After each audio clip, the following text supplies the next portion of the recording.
Ruckerman.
Choice.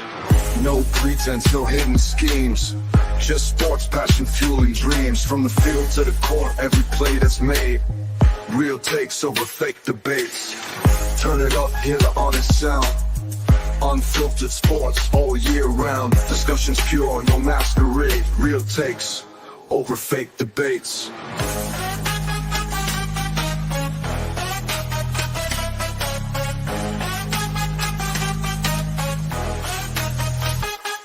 Turn it up. Over fake debates. Real takes over fake debates.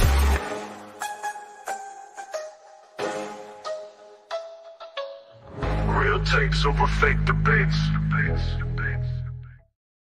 Debates.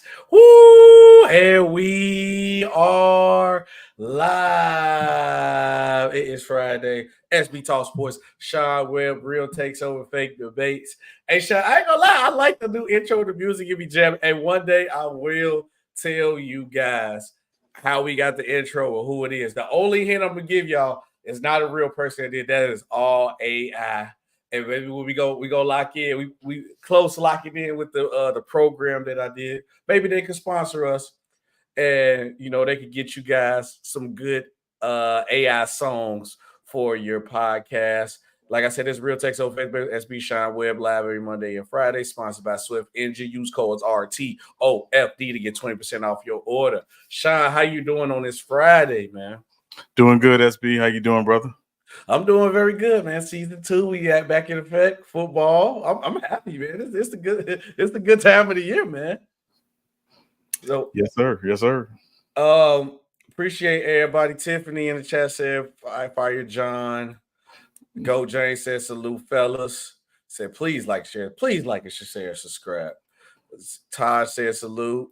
He said, "New intro, fire." Appreciate it, David Green. Salute, citizen Lou. But also, what's new about us here at Real Takes Over Fake Debates? If you not have seen, Monday we have officially went live on all platforms. Real Takes Over Fake Debates has invaded the audio podcast world.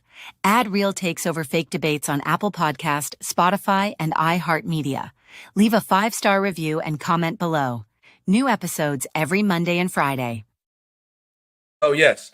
Me and Sean are officially on Apple Podcasts, iHeartMedia, and Spotify. So go in and type up Real Takes Over Fake Debates, and we will pop up on any one of those platforms. But to make it easier for you guys, I'm going to drop the links in the chat. And we got a lot of things to talk about sport related, but me and Sean would love and appreciate if you guys go on there, like it up, leave us a 5-star review and let us know that we're doing a great job, or let us know what we should do, add more to the show. Let us know. We want you guys to be a part of it. I don't know why I'm copying a link. Boom. But Sean, we got to get into it though. We got the people waiting on all platforms. Thank you, Tiffany, too. She said congrats in the chat. Thank you, Tiffany. Thank you, Tiff. But yeah, we just dropped the link right there in the chat for you guys. Let me know if y'all got it completely. But thanks, Tiff. But Sean, we got to get right into it though. The show. Mel Kiper says a lot of crazy things from time to time. And I think this one has just took the cake on that again. So, Sean, he has a problem with the two deep safeties. And it's another day somebody else trying to run defense in the NFL. It's just like at this point, we should just get rid of the defense at all because you can't tackle nobody. You can't touch the quarterback in certain places. Now you can't play a certain coverage. Like at this point, let's just not put the defense on the field, or let's just the corners just run ones, and then if you score, you score at this point. I want to know, did you see the clip before I play it, and what was your initial reaction if you did see it? I did see it. I saw it live because that's one of the few shows I actually try to watch. But yeah, please go ahead and play it for the people. All right, let's go ahead. Let me move the banner out the way. This is what Mel Kiper had to say about the two deep coverage. Well, I grew up with the best of the National Football League, 60s, 70s, into the 80s. You're talking about deep shots, right? The go route, the 9-route post. You're talking about Terry Bradshaw in a Super Bowl hitting John Stallworth. That's what I want to see brought back to the National Football League. Those quarterbacks who would throw the ball down the field. I said what Bradshaw did with Stallworth and Swan, Roger Staubach. That's what I want to see brought back. Say, well, you can't do that, right? Well, you got a 5-yard rule with the cornerbacks, right? The Mel Blount rule, right? Now with the push thing with Hurts, you got to be a yard back now. So don't tell me you can't have those safeties closer to the line of scrimmage than they are. I was at games where I'm thinking, hey, too high? They're out in outer space. I couldn't even find us. They're playing with 9 guys, right? Where are the other 2? Oh, the other 2, they're so daggone far back, and even though they're part of the damn play. I'm telling you, we got to change this thing. The NFL is being ruined by these too high. I had to stop him right when he said the NFL is being wrong. Stop the cap. Stop the cap. But Sean, I want to hear your take on it first. What you think about that? So obviously on Real Takes Over Fake Debates, we do keep things very clean. But that was effing stupid.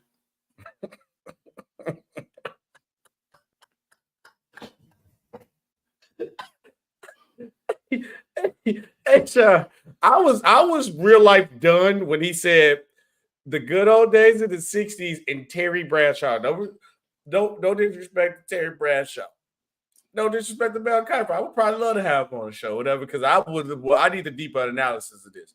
But when you're using Terry Bradshaw as an example for a quarterback, you lost me. You lost me. I'm lost. I need GPS system. I am not here. I'm lost. So let me say this, SB. I'm obviously someone who is big on the history of the game, why things came into place, why certain things happen, why certain rules change, blah blah blah, yada yada yada. So just for reference sake, in the modern era, the cover 2 defense, which is 2 high safeties, as we've talked about, 2 deep coverage, 2 high safeties, really came into fruition in the early 70s with the Steelers. It was Chuck Noll, who was the head coach, and Bud Carson was the defensive coordinator. And Bud Carson really is probably the innovator of the cover 2. Now, I heard a long time ago, and I wasn't able to confirm it, but I do know that there were teams in the late 60s going into the 70s that tried to play cover 2 to slow down and stop Bob Hayes, Bullet Bob Hayes. If y'all don't know who Bullet Bob Hayes is, do your research. Bullet Bob Hayes was an Olympic track athlete, was the fastest man in the world, transitioned to play football, and he's a Pro Football Hall of Famer now, and obviously one of the greatest Olympians ever.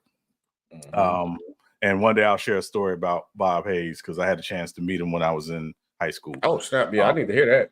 Yeah. So either way, so it was basically if you were dealing with teams were running a lot of go routes, they were running a lot of deep routes. And back then, most teams at most would play single high, but even then, because you didn't have quarterbacks throwing the ball deep.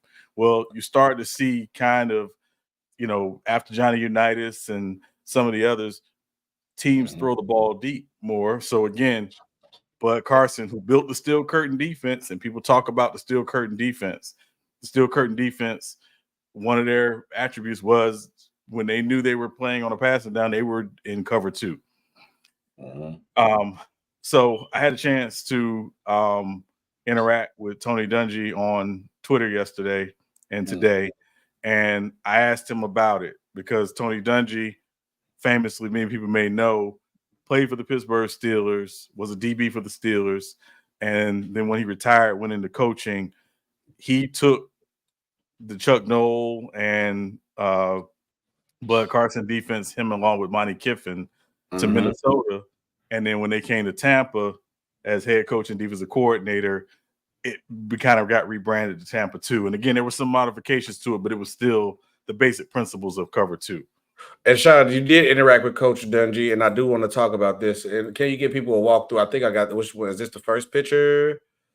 Let me move the ticker at the bottom. So this what Coach Dungy said when you responded to it, or which one is this one? Or this second picture might be. I think I got it in the second picture. So I basically asked him. I asked him, Coach. I said, I always understood a huge part of why cover 2 was conceived was to slow down Bob Hayes, who we just mentioned. Any truth to this? And then Coach Dungy said, Coach Noll like big corners, and cover 2 was a way for guys like Mel Blount, Hall of Fame corner, one of the best corners ever, JT Thomas and Ron Johnson, to get physical with all the receivers. So again, traditionally when they were in cover 2, they were playing a lot of bump and run. But again, that bump and run back then is different from bump and run now because again, corners had much more leeway with the rules in terms of how physical they could get with receivers. So it was basically, here's why it existed. And again, here's the big problem with what Mel Kiper said. This defense has been around for 50 plus years. It is a staple for many teams, principally. And the key is like anything, when a team runs a specific coverage or runs a specific defense, the offensive job is figure it out. I like Wu comment right here too. He said banning a defensive thing in the league where people already complain that there's little defense being played. Make it make sense. That's true, Wu. Yeah, I mean, Wu is absolutely true. And I think again, the problem is and again, part of the greater issue is that he's looking at, okay, yes, the touchdown passes numbers over the first 2 weeks of the season are down from previous seasons, right? 2 weeks, Sean. 2 weeks. It's 2 weeks. There's a cavalcade of reasons why that happened. And number one, obviously, a lot of starters don't play in the preseason. So teams are trying to find their footing offensively, not with starters not playing in the preseason. That's a process that takes time. Second thing is that offensive line play is down, right? And again, there's a lot of different reasons for that, which again, we're not going to get into now. But to basically say for Mel Kiper, who is a draft expert, and I put expert in quotations because that's another conversation in itself, for Mel Kiper to basically say, oh, yeah, they just need to take out too deep coverage. Well, that's stupid. It's just dumb. It makes no sense. And I don't know if a producer told him to say that, or I don't know, but you got to be, if you're gonna be on a platform talking football or any sport, you got to be better than that, and you got to know your stuff. And that was the craziest thing I've heard. You got to make it make sense, at least to me, because I'm just like, that literally makes no sense at all. That you want to make it a rule for them to stay up. So you just giving the offensive another advantage, which they already didn't have with the multiple rule changes. But it's also strategical ways where you can make people play up. It's also one of the positions that I've been crying about because I end up liking football because of this position that y'all trying to devalue the position, and that's the running back. I guarantee you, if you run the ball so well, some safety is going to start coming up, but they're going to start putting 8 in the box. They're going to do things where you can open up your passing games in other ways. It's strategical ways. You don't have to make a rule to give the offense another beneficial factor on the defense that they already have. Because of 2 weeks of football, because you casual fans can't just watch the game of football and be entertained because the score is not 45-42, but you get a 13-17 game, which was a great game of football, but you can't watch it because there ain't enough touchdowns. And for you to bring up the goddamn 60 era and Terry Bradshaw is despicable work, and you clearly just talking out the side of your neck. And I could say it another way, but we keep it clean over here. That's my problem. And again, that's the thing, SB. Like, again, if a team knows, hey, listen, the offense knows, hey, they're coming out in this particular coverage. Against this coverage, we think we can run the football to move the sticks. It's not going to be pretty, but it's going to help us control the clock and win the game. And also, the other benefit is it's going to protect our defense as well. Then why wouldn't they do that?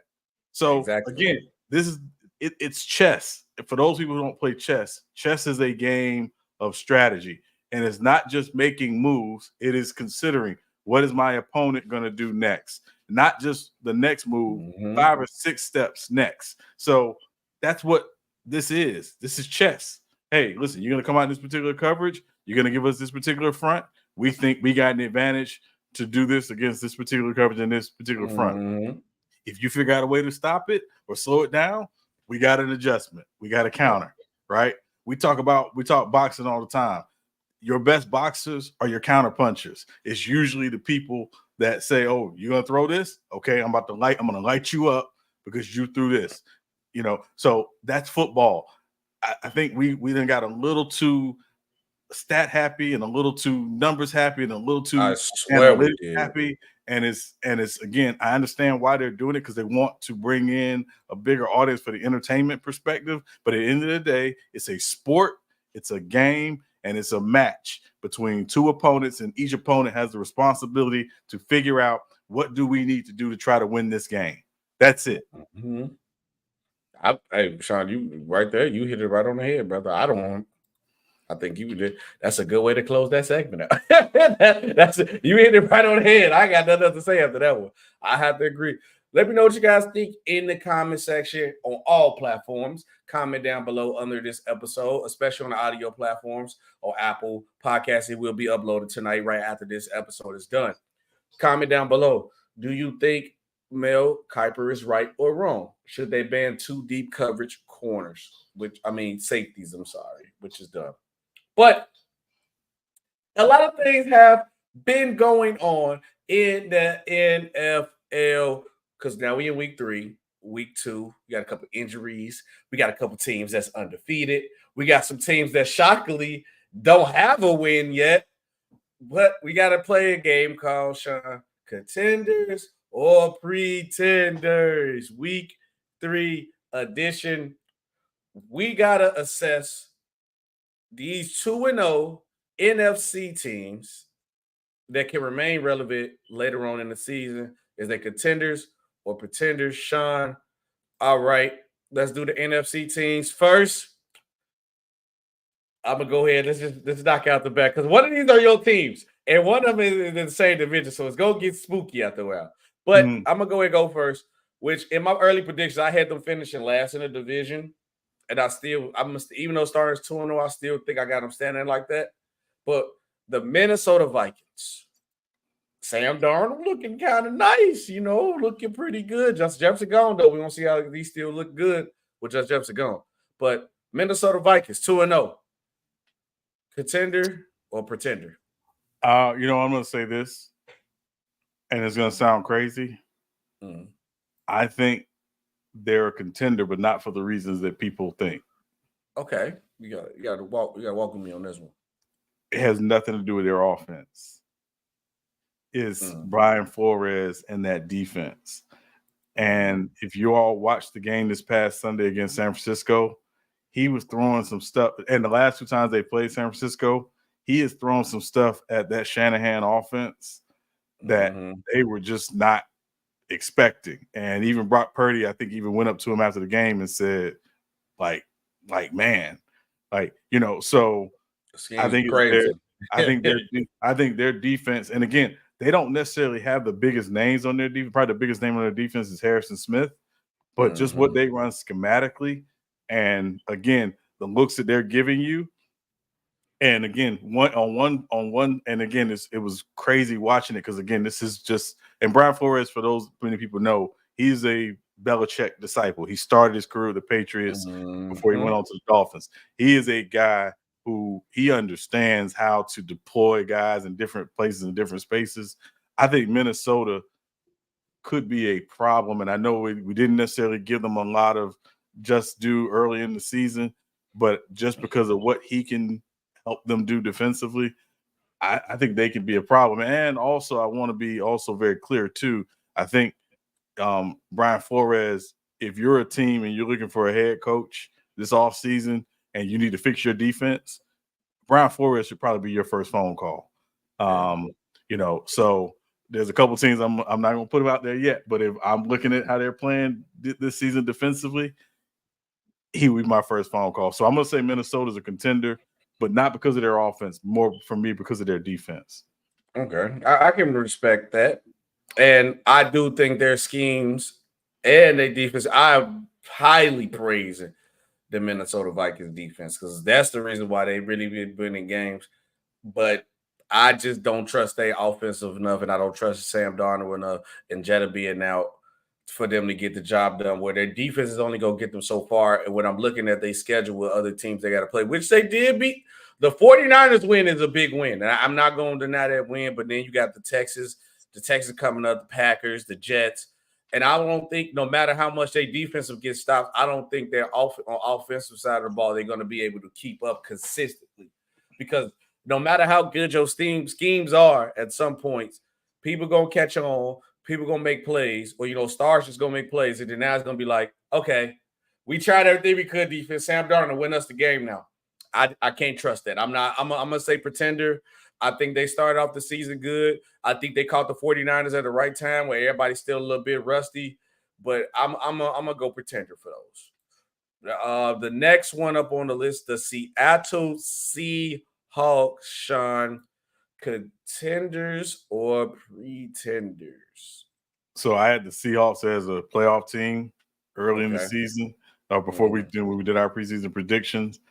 I think they are and when we say contender, we're talking not necessarily going to the Super Bowl, just is what they're doing real. Yes. I'll answer for you. Yes. And I know he doesn't always get talked about, but Geno Smith is a really good quarterback, right? Yeah, shout out Geno. He's a really good quarterback. And their big thing is, for me, is, as the season progresses, getting obviously their running game going with, Kenneth Walker whenever he comes back, and Zach Charbonnet. But we know their weapons on the outside. Charles Cross, the left tackle they picked a couple of years ago in the first round, he balled out on Sunday. This past Sunday, I believe he was the highest grade offensive lineman this past Sunday in the league. So, yes, and Mike McDonald has figured out how to fix that defense, which Seattle's defense has been a big issue the last couple of years. He's gotten that defense, very, very much on a good track. So I'm going to say definitely contenders. I want to say the Seattle Seahawks are contenders because I'm hyped on Geno. The defense do kind of concern me a little bit. The offensive side is not really my problem. It's the defense. They did obviously new coaching. Because they beat the problem I have. They struggle against this Patriots team. They struggled against the Broncos. And I don't have the Broncos or the Patriots in no way, shape, or form. And I'm looking at their schedule. Dolphins, even though Tua out, that would have been tough with Tua. You got the Lions, Giants, easy win. 49ers come back. Falcons, Bills, Rams, 49ers, Cardinals. I'm going to have to say pretenders. I'm only going to go pretenders. I'm still trying to believe in this defense, but for what they've done is not impressive because you had two close games against the Broncos and the New England Patriots. And I have zero to no high hopes in either one of those teams. And if you in a dogfight with those teams, I'm gonna have to put you in the pretender section. I mean, I can't trust you against any high value teams when they come in. But I love Geno and I love what Geno is doing. So I want them to succeed. So I want to be wrong. Right. Remember, he ain't right. Remember, he ain't right back. He ain't right back. Yeah, he said he ain't right back. But Sean, I'm gonna save one team because it's your team. And if you guys listen on the audio on Apple Podcasts, Spotify, or iHeart, make sure you guys in the chat. I'll be dropping the links in there. Make sure you guys go on there and add us on all platforms too. We gonna skip past your Saints because Sean got a Saints logo behind him. We gotta go the Tampa Bay Buccaneers. 2-0. Is they pretenders or contenders, Sean? You know, I know this it's sometimes hard to talk about your old boo thing. Well, but your ex. Yeah, I don't remember those days. Those days are long gone. No, I will say this, SB. Again, very similar to Minnesota. Everybody's going to look at their offense and what Baker Mayfield has done the first 2 weeks of the season. He was really good against Washington at home. He was okay against Detroit. Like, we're not going to act like he went out to Detroit and just killed, right? No, Detroit, he was solid. Yeah, he was solid. To me, it's their defense. Again, now the big question is, health. Because again, I know Vita Vea got hurt last week against Detroit. That's a big tough loss. He is obviously their nose tackle, the center of that 34 defense for them. So I'm gonna say contender, but a big part of it is going to be certainly health. And but again, I think their defense is good enough to keep them in a lot of games, even the games where the offense isn't necessarily putting up a lot of great numbers and certainly putting up a lot of points. Sean, I've been high on the Tampa Bay Buccaneers. One, just to mess with you sometimes, but I've been high on Big Baker too. But I'm gonna have to agree with you that their defense, because for them to lose, which is crazy that the Eagles ain't using them, and I don't know what's going on with Devin White. They lost Devin White. They lost a corner. Carlton Davis in Detroit now. Is in Detroit, and they lost another person on defense. Was it a linebacker, Shaquille Barrett? But he's showing Shaquille Barrett kind of old. So they lost 3 key pieces on defense, and the defense still looks good. And then Baker, who he had a phenomenal game against Washington, which is like a team you should just automatically beat. For the team in Detroit, we both didn't have them beat Detroit at home. For him to have a solid game, not a great game, a solid game, and they still won the game with. So now you tell me Baker don't have to be Superman. The defense gonna help you enough to get the job done. And then when Baker needs to step up so far, he has got the job done. Oh yeah, we looking at this Tampa Bay Buccaneers team is definitely a contender. I got this team winning the division, and they holding me strong right now. Because I got them winning the division, so I'm gonna stick with it. Baker, he said. Who said Baker looked good trying to make the Browns regret? Yeah, the Browns definitely. Yeah, they don't regret it at all. They don't. No, not at all. Let me say this real quick. Baker had to go like 5 different places to get to this point. I mean, right? but we here though. We here now though. We here. No. They don't regret the decision at all. They were hoping Baker would be this. He was never going to become this in Cleveland because, one, again, infrastructure, but also he was still very immature. He was more worried about doing progressive commercials than, worrying about, other things that were football related. So, no, they don't regret it. He went to Carolina. They wasn't very good. He got to LA. He got with Sean McVay in that system. And they figured out, okay, Baker can do some of these things. And what has Tampa done? A lot of what they ran, they're running in Tampa. So it's a lot of things. And again, it's a good foundational place for him. He didn't have to go in and lift up the franchise.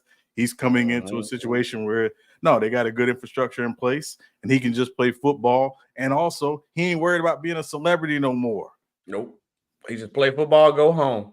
Exactly. So yeah, he's married, got a baby, he's settled. It's a good place for him, But is he going to be is he going to be, as Bart Scott likes to say, the force multiplier? No. He don't need to be, and he don't need to be. He's a good, solid quarterback for what they're trying to do in Tampa. Sean, I got a question though, because it's funny that with this happens all the time in Cleveland, out of all places, especially in football. Is what only popularity wise is Cleveland like the low budget version of the Cowboys? Because it seems like everybody who go there as a quarterback becomes a superstar celebrity wise, but they just be trapped. Like you had with Johnny Manziel, even they was raving like Brady Quinn when he was there at that point in time. Then you got Baker Mayfield. Deshaun kind of came down on the down point, but is the Cleveland Browns like the low budget version of the Cowboys popularity wise? No, I wouldn't say that. I mean, it's Cleveland's it's a hard-nosed city, and you go there, you got to be ready to work. And again, I think you can become a celebrity, but if that's what you're walking in with, and you don't come to work, they're gonna get you out of there because it's about the work. So. And this is, of course, the new iteration of the Browns, the old Browns with Bernie Kosar and those guys. That was a grit and grind team. That's how they played. That's how they got down. And so I think there's still some of that expectation from even this iteration of the Browns. All right. Yeah, I would say if the Cowboys, the Kardashian, what the Browns are. The Hiltons, I guess. I don't know.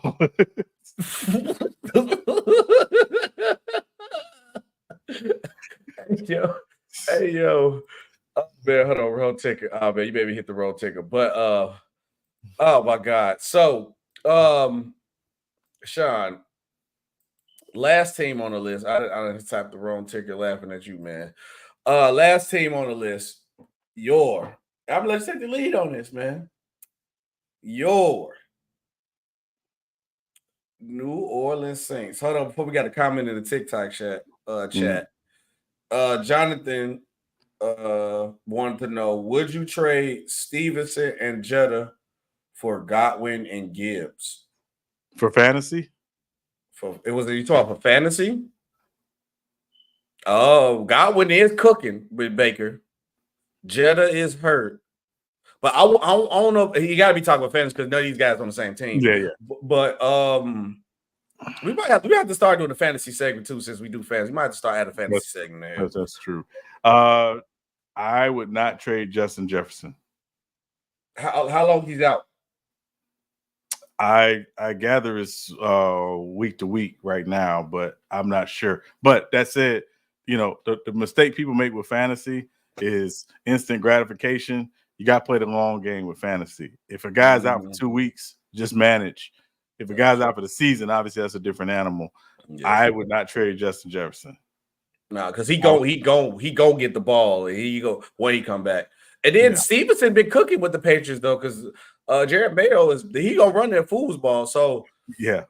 So to answer your question, no, I would not. No, I would not do I probably wouldn't do that either. But back on topic with the last 2-0 team in the NFC.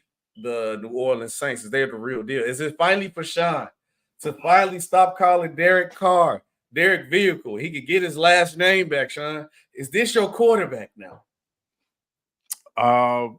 Jury's out. Yeah, that's crazy. Jury's out. Listen, the reason why the Saints are doing what they're doing is Clint Kubiak bringing that system in. And again, where people will realize it or not, Alvin Kamara does a lot of the same things Christian McCaffrey has done, and he's done it his entire career. It's just the last couple of years, I don't know what I do know what the issue is. I'm not going to go into that. You're seeing why Alvin Kamara is so valued there, right? Alvin Kamara has always been like that. It's just last couple of years, there wasn't the emphasis on, getting him the football, either running or receiving. And now you're seeing the reemergence of that. Are the Saints contenders? Yeah, right now, yeah. The offense is clicking and it's cooking. And obviously, defensively, they're playing really good. So are the Saints contenders? Yeah. But is it because of Derek Carr? Let's not lose our minds, right? Let's not lose our mind. He threw 16 passes the other day. We're not going to lose our minds. Let's not lose our minds. But is he Derek Carr now, though? Right now, yeah, he is. Okay. Yeah. Derek Carr now. For me, I'm definitely gonna say the long as Al Kamara keep getting that foosball, the Saints will be contenders. And now with this division that we thought was like maybe a 2-team race, this division gonna be wide open because now you got the Saints, the Bucks, you still got the Falcons. This division gonna go to anybody, and don't be surprised. Except that other team. Except you see, I just completely forgot I didn't know they were still in the division. I just thought they were just like taking a year off. Yeah, they're still in the league. Yeah, you sure? I don't know if they still in the league, but yeah, you with them, I think that division is definitely wide open. I wouldn't be surprised. Even though I had like maybe the Bears making the wild card spot, I wouldn't be surprised if 2 teams make the playoffs out this division because I think a lot of people slouted this division. This division actually might be a little bit better than what a lot of people think it is. And the Saints have already shown when they put that whooping on the Cowboys that if you don't come to play, especially in that dome, you will get ran out of that building. So I'm looking at the Saints definitely as contenders. I like their defense. The offense is better. They making Derek Carr do less work. Don't let him try to be a star quarterback. Let him be a game manager. Make the pass when you need to make the passes. And you got a weapon of Alvin Kamara who can receive, who can run the ball. Give him the ball. That's your best player on your offensive side of the ball. Give him the ball, and that's what I like to see. But just like we had to do the NFC side, the Saints will be there. It's possibly T.Y. The Saints could be the Saints. The Saints looking good. Sean, if we do the NFC, we got to do the AFC. AFC undefeated teams, pretenders or contenders. First up on the list, your MVP pick, the Buffalo Bills. Are we contenders or pretenders? Buffalo Bills right now. They are absolute contenders. They are absolute. Is it because of your MVP, Josh Allen pick? I think it's because again they have found balance, and again, what do we see? What have we seen so far this season? Is they're not asking Josh Allen to go out and be Superman every single play. They are saying, "Hey, listen, we're going to run the ball with James Cook. We're going to get the ball in Ford's hands. We know James Cook, when he gets the ball in his hands, he's got a chance to score every time. We saw what he did last Thursday night against Miami. They're doing it receiver by committee. They use a lot of 12 personnel, so they're in 2 tight end quite a bit with the 2 DKs. And they're multiple, and they are, even with all the change in personnel from a defensive perspective, they're still incredibly opportunistic defensively. I think they're a legit contender. And again, are they in the same class as some of the other teams that we say are contenders that we're going to talk about here in a second? No, but I do think they're a team they're a playoff team, and without questions. Only thing that like irks me about this Buffalo Bills team is like, if you was doing what you have done now, back when you had the pieces that you had, you probably could have made a Super Bowl, probably could have won a Super Bowl. But people was begging y'all, why do y'all wait till your team get completely like depleted? The team was star powered up, had everything that you need to win. All you have to do is just balance the offense. Now you want to do it when it's like a little too late. This Bills team is so tricky to me because I don't want to fall for the trap and trust in them. They have changed the offense. Even with losing people on the defense still looked as solid. But the only thing I always still be concerned about this Bills team is Josh Allen trying to play Superman and them not consistently trying to run the ball, or would they give up on the run? Like when the game get tough on the run, would they give up on it like they usually do? And that's what's so hard for me with this Bills team. Like, they fooled me once. I'm not trying to get fooled twice, even though I know this is a different team.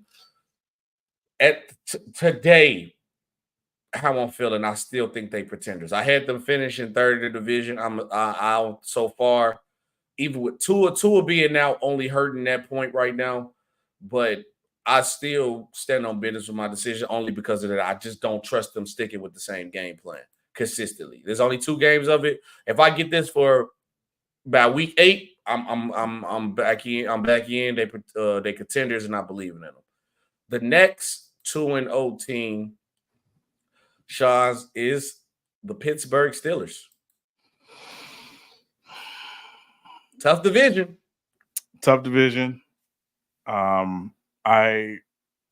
Again, they're the team that we know how they're going to play right now, right? They're going to run the football. They're going to play ball control. They're going to play really, really solid defense.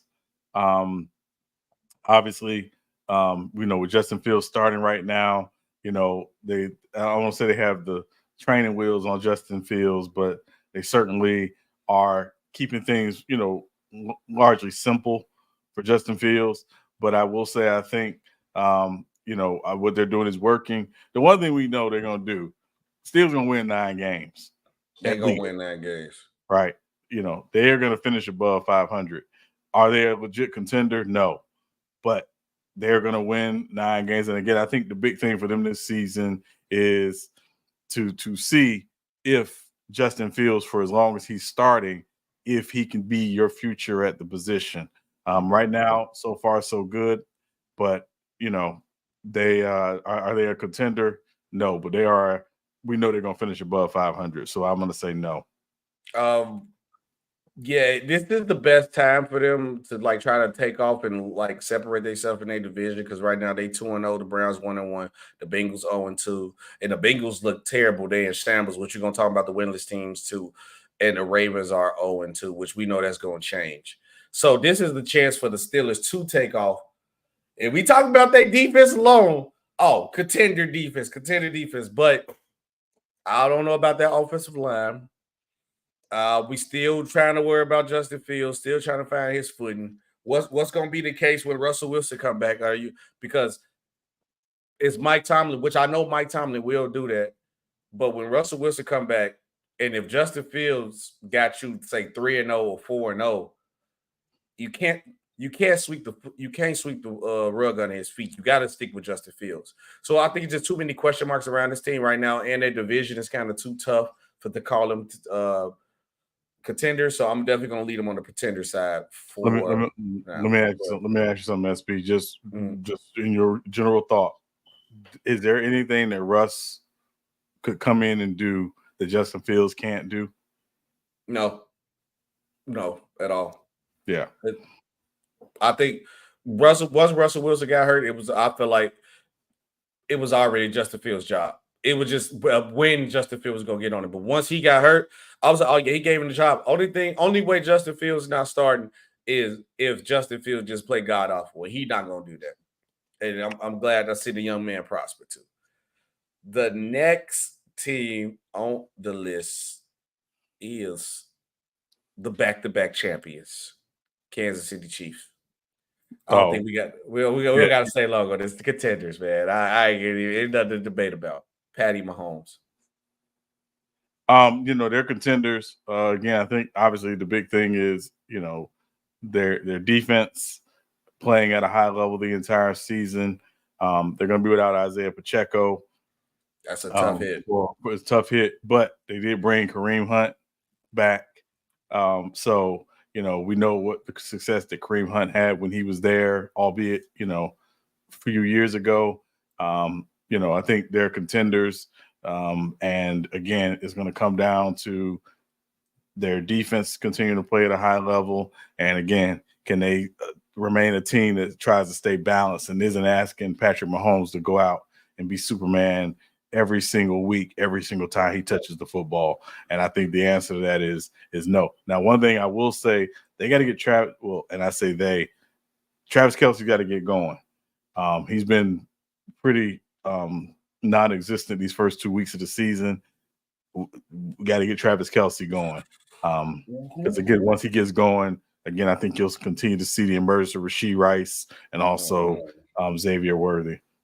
Before I get my point, Cottage wanted to know, do you guys think the Cowboys can win week 3? We're gonna do our picks of the week, but that's a tough game. We'll tell you later in the show on that one. But that's a tough game to call. So he said, A, B, Sean, what you guys think about it? It's gonna be well, What do we think about the Ravens versus Cowboys? It's going to be a good game. It's going to be a good game. For me, 100% the Chiefs are still contenders, defending champs.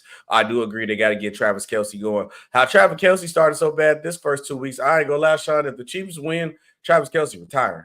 It looked like he one step out the league, bro. His brother retired. They trying to go ahead and do the podcast, man.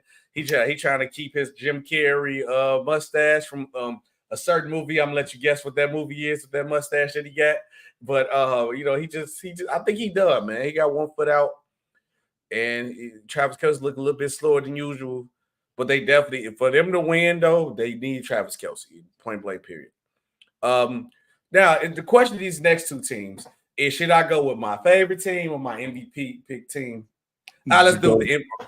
Go wherever you want to go first. Let's go with my MVP pick team. The Houston Texans. I don't think it's done even to argue about this with Sean. I don't think I need to go in detail.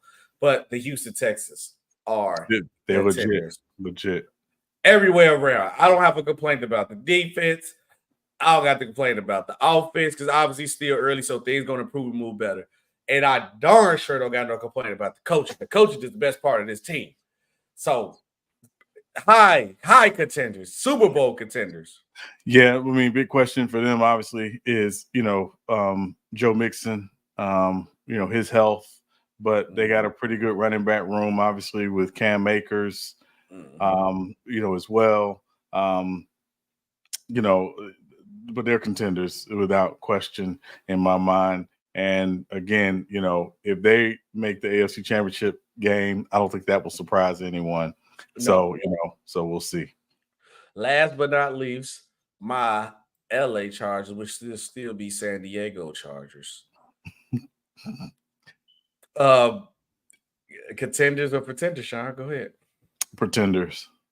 You breaking my heart, man. Yeah, why, man? Why? Yeah, listen, they've obviously the first couple weeks of the season, they've had a pretty favorable schedule. Big concern, obviously, Justin Herbert's dealing with a high ankle sprain. Yes. And again, I don't know if he'll play Sunday or not, but and he was already dealing with a plantar fascia issue during training camp as well. They play a certain brand, which we know Jim Harbaugh is known to play. But I just think they are pretenders. They are nowhere in the same class of their division mates, the Kansas City Chiefs.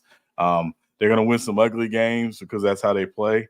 But they're absolute pretenders until they're able to open up that offense and do some more things with it.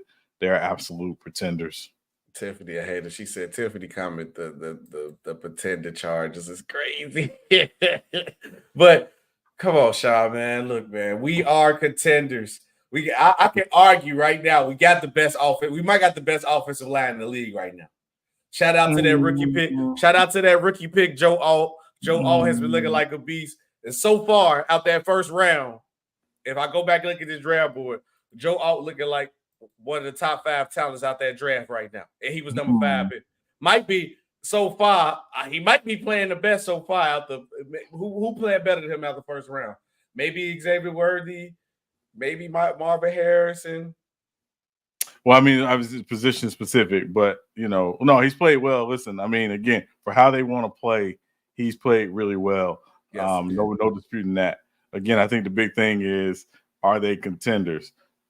They have the best team in LA, without question. Yeah, for sure. But that said, I just think they are right now. It's smoke and mirrors with them right now. When they're nowhere near. Even an 0-2 team that we're going to talk about, they're not better than that team.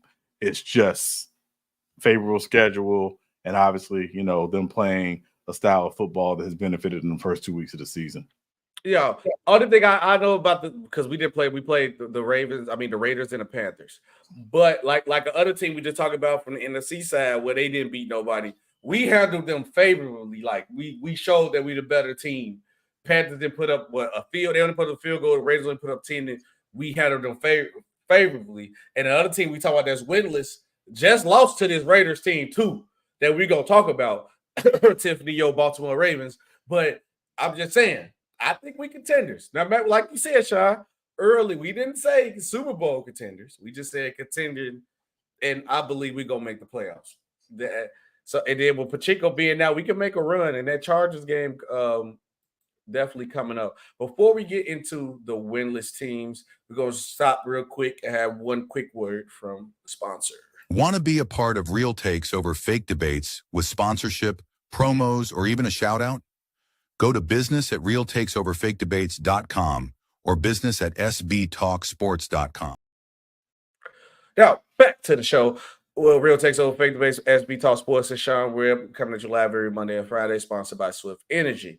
Obviously, we just listened to the show. We were talking about the undefeated teams. Let's talk about the winless teams. Now, we're going to give them pretty much a doom, a boom, whatever. Shout out to the Costco guys. But we can just say if it's worth talking about or not, we can just skip over them. It is 9 winless teams going into week 3. Sean, tell me if it's worth talking about it. We'll talk about them. If not, we keep going. Number 9, the Carolina Panthers. Not worth talking about. Number 8, the New York Giants. Definitely not worth talking about. Sorry about that, Taj. Denver Broncos. Not worth talking about. Shout out Patrick Sertan. Free Patrick Sertan. The Los Angeles Rams. Worth talking about. All right, let's pump the brakes here. Okay, what's going on? A lot of injuries, obviously. They were really competitive, their first week of the season in Detroit against the Lions. And then, of course, took it on the chin last week on the road against Arizona. Arizona jumped out on them, and it was pretty much, no chance of getting back in the game. I think their big thing is health. They're just not healthy at all. And Matthew Stafford can only do so much. So can they get healthy? Big question. Can their defense, which again is kind of going through a change, post Aaron Donald and post Raheem Morris, can they get themselves going as well? But I think those are the two concerns for me. But the people like to say you are what your record says you are. Mm-hmm. There's some truth to that, but I think again the context is they are not a healthy team at all. The LA Rams is like you read the back cover of a book and you think you know the full story with their record, and that's not the case. It's 100% just injuries on this team. And obviously the question said who has the most hope to turn it around in 2024? The Rams will be that. And I guarantee you when the Rams get healthy late in the season, this is not a team that I want to play because then now they're going to be playing desperation, got to win games football. And I would not want to play the Rams healthy because the Rams can beat any team on a good day in the league. So I definitely agree. I would just say the injury bug is just the only thing that attacks them. Next on the list, Tennessee Titans. Worth talking about. All right, let's get into it. Mr. Mayonnaise, Will Levis. You called them what? Mr. Mayonnaise. You don't know the Will Levis mayonnaise story? I don't, and I don't think I want to know. So he puts mayonnaise in his coffee. Oh yeah, I heard that. Yeah, he's weird. Yeah.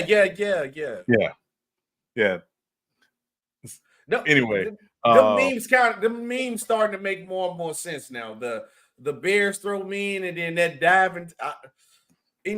Honestly, the only problem with the Titans is Will Levis just doing bonehead stuff. It's literally just Will Levis. I like their defense. I like their offense weapons. Tony Pollard is a good piece. Literally, the only problem with the Titans right now is Will Levis. Right. I guess they wish they still had Malik Willis right now because Malik Willis look kind of solid. Yeah, he was solid last week in the green. Obviously against the Colts, but I think they got to get this Will Levis situation figured out. Mason Rudolph is their backup. I don't know if they're ready to pull the Carolina Panthers and pivot after 2 games, but certainly, they view themselves as a team that should be contending for a playoff spot in the AFC. I picked them as a playoff team, albeit I thought they would be the last playoff team. But Will Levis, you are not Brett Favre. You think he is. And nor do you want to be Brett Favre, because you don't want to be stealing money from poor people. But the point is stop with the boneheaded stuff. You got a really good team around you. Stop with the boneheaded stuff. If the Titans want to turn around, he's got to quit playing like an idiot. He's played like an idiot the first 2 weeks of the season. Even the coach, Brian Callahan, has, when he's come off the field a couple of times, has been like, what are you doing? So stop playing like an idiot. That's it for Will Levis. Stop playing like an idiot. And I have to 100% agree with you on that, because Will Levis is literally just doing it to himself. Like, the best I seen Will Levis was the first half of the Bears game. And I was like, oh man, if he can kind of do, like, imagine he didn't really do nothing too crazy. He just did a solid job at quarterback. Ran the ball, ran the offense well. And then just that second half, he ain't just been the same. Stop trying to do too much. Just make the right pass, do your reads, let Tony Pollard do his job, and make your job easier. And that could be that simple. But the only problem with the Titans is 100% just Will Levis. Number 4, Indianapolis Colts. Worth talking about. Let's go ahead. What you got? They are on a roller coaster ride right now. That is Anthony Richardson. Again, they're not going to pull a Panthers, right? Anthony Richardson he's healthy. He's going to be their quarterback. The big thing for him is he's got to continue to grow. For the spectacular things that he can do, again, he will do some things where it's like, yeah, this is a young guy who still needs to learn how to play the position. I thought last week in Green Bay, they tried to come out with a decent game plan. I thought they played decently defensively as well. And then the first week against Houston, it was a little bit of a shootout.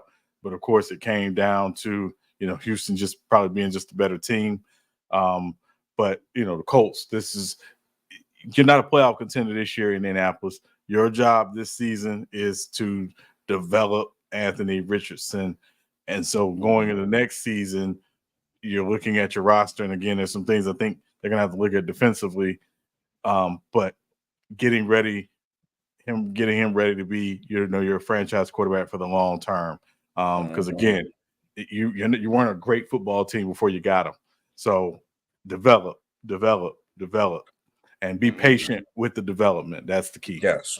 And I have to agree with that, because some teams got to look at it like, and I say this about the Chicago Bears with Caleb Williams, like the main mission of the Bears season this year should be like, oh yeah, let's try to make a deep playoff run, or we added all these pieces, we should make the playoffs. No, the main mission should be, let's develop Caleb Williams. Let's see what he can do. And the same thing goes for the coach with Anthony Richardson. This man, Anthony Richardson, has superstar spectacular play written all over him. Sean, the man stumbled and off the back foot at the hip threw the ball like 70 yards on the money, died. And I was just like, that's probably one of the best throws I ever seen in my life. But he needs to develop to do the simple things, because if all you depends on big play games or big plays, and you can't do the simple things, you're going to end up like Tim Tebow, out the league very quickly. So I think the Colts mantra should be, if we make the playoffs, good job. If we don't, it's not a fail of a season. Everything, I should feel like you should be trying different things with this quarterback to see if he can develop and learn these things. All right, look, and let's try to get you a couple of drag route passes, hit a little corner route, hit a curl, hit a 5-yard pass. Can you hit those on the money? Can you make a read on the defense? Can you read the defense, make it a different adjustment? That should be the plan. Also, teach that man how to slide too, and stop taking them hits. That's what I would want to see. But concerned about him, I'm not, because I feel like winning shouldn't even be at the top of their category. Next on the list, Jacksonville Jaguars. Do you want to talk about them? No, because I feel like Jacksonville is all their problems on themselves. They should be way better than what they are. All right. It's literally that simple with them. Number 2 on the list, the Cincinnati Bengals. They're worth talking about. Okay, let's go ahead and get into it. Number 1, obviously, losing to New England to start the season was not a good look. And then obviously they played a tough game against Kansas City last week. This they play on Monday Night Football this week with Washington against Washington coming into town. This is a get right. This is a get right game for them. Let's see. Their defense, particularly Cam Taylor-Britt, has been doing a lot of talking. Y'all ain't that good. Not. Y'all ain't that good. Shut up. Go out and win the game. Go out and play and win the game. And but they talk like they have really actually done something. They are, slowly becoming. Well, I ain't gonna say who they slowly becoming, but they becoming a team that went to the championship one time, didn't win, but went to the championship one time, and it's like, oh yeah, we really are that. No, you're not. You're still the Cincinnati Bengals until you win something. So shut up and go play football. Quit all the talking. And Sharon, the sad part about it is when the new team come do what the Cincinnati Bengals is, the Cincinnati Bengals gonna be that you pretty much the Cincinnati Bengals now. They gonna become that meme and that joke, because the problem with this team is you have no talent on the roster, and the priorities of the teams are messed up. Like, you talking like you done something, you talking like you won some things, then you go play the Patriots. I'm sorry, it was the Patriots, right, that they lost to, right? Yes. They go play the Patriots. Play the Patriots terrible. Then wake up and play hard against the Chiefs. Y'all priorities not right. Leadership is not right with the team. I should have known things was wrong, and it's me joking, but I should have known things was off when Joe Burrow dyed his hair blonde coming into the season. I just feel like, okay, the priorities of what's going on with this team is clearly not there. You done lost a lot of pieces to your team, defensively and offensively. I still think that losing Joe Mixon hits them a lot. I think losing Bates hits them a lot. And they not realizing that, and you still got to try to pay 2 more people, which you don't want to pay nobody. So honestly, just going to be Joe Burrow and a bunch of whoever guys on that team. So I don't think this team going to turn it around until they get their priorities right, and it's not the good year for the team. And last but not least on the list, number 1, Baltimore Ravens. Tiffany's Baltimore Ravens. Definitely worth talking about. 100%. Let's get into it. Yeah, the concerns for me, obviously, is the continued melding of Derrick Henry into that offense. I think Lamar has been in shotgun way too much to have Derrick Henry. Let's see if we get Lamar in the center a little bit more. That's the first thing. The second thing is their defense is they lost a lot of pieces defensively. And I think you're seeing that. And again, it's going to be a work in progress with their defense. I thought defensively they played pretty well in the first half last week against the Raiders. And the second half, they had no answer for Brock Bowers or Devontae Adams. Cooking them. Yeah. So that's the other thing. And then the third thing and the big thing for me is we talk about their offensive line. They got 3 new starters on their offensive line. But what we haven't talked about is their offensive line coach passed away recently, like before the season. I think that's a bigger loss than people probably really realized. Couple that with the 3 new starters on the offensive line, and the right side of that offensive line is very much a work in progress. But it's the Ravens. They generally get it figured out. They get the benefit of the doubt. And the good way to get it figured out is this coming Sunday. We know the Ravens with Lamar as a starter have only lost 1 game against the NFC. So, I think this is a good Sunday to get it figured out. But if the Ravens are, and I say this with all respect, the Ravens are the cousins of the Steelers in that they're not a team that's going to panic. They don't make impetuous moves. They tend to be very patient and understand that it's a long season. But that said, they don't want to go to 0-3. And I think they're angry about losing last week. And an angry Ravens team is not a team I want to see So yeah. I don't want to see them. Tiff, I see your question earlier. We're gonna get to it after this. Tiffany, who's our Raven fan of the show, she said John needs to be fired. He has to go. No, he don't, because that's who keep y'all composure there, Tiffany. He keeps y'all straight. Y'all just hit that bad 2-0. It's cool. Todd said only the Giants can lose a game because they didn't have a kicker. Yeah, that's the Giants way. But my point of it is too, Sean, they need to make Lamar Jackson's job easier. I do agree. Lamar Jackson is playing too much shotgun football when you got Derrick Henry behind me. Like, honestly, not even saying like Lamar Jackson can throw the ball. I truly believe the Baltimore Ravens every game should always run the ball more than Lamar Jackson pass the ball. It's you don't get a guy like Derrick Henry and don't use him, because I think once you establish Derrick Henry as running the ball and use him as a threat, Lamar Jackson's job will be so much easier, because now it's like, oh, we got to guard Derrick Henry now. We got to now that play action is going to be crazy. Now that option is going to be crazy. I know what the O-line problems is a concern. 3 new starters. That's another thing that I'm highly concerned with. But the main thing is that I need Derrick Henry to be used more. And I'm always going to say, no matter how many people they lost to their defense, I always have high expectations for the Baltimore Ravens defense, and it's not living up to that expectation. I expected a drop, but not as much as the defense has dropped right now.